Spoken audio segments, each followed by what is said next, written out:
Guys, I'm cooking my lapoy. Veggies na dito may sibuyas, luya, gabi, kalabasa, at saka dahon ng sibuyas. Hindi ko na napigyan. So, pinapalambot lang natin yung gabi at saka kalabasa. So, after 2 minutes, isasalang na natin yung talong, tsaka okra, at saka yung after salang natin yung talong, kailangan timing talaga guys. Otherwise, malata yung gulay. Then, ito na yung natin guys. Tapos mamaya na yung spinach. So, ito na yung lalaki ng spinach ng dahon. Grabe.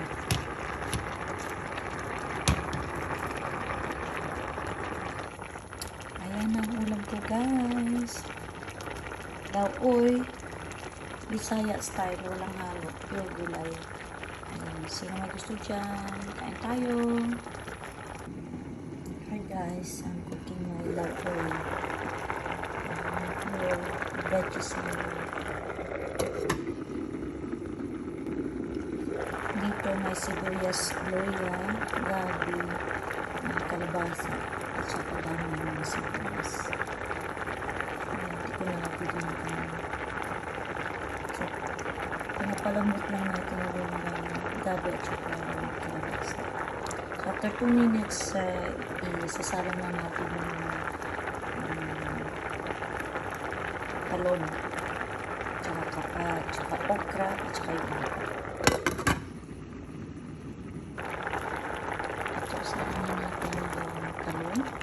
kailangan timing talaga guys. Otherwise, malata yung gulay. Then, ito na yung natin guys. Tapos mamaya na yung spinach. So, ito na yung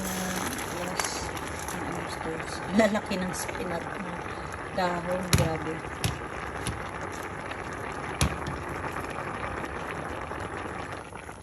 Ayan ang ulam ko guys.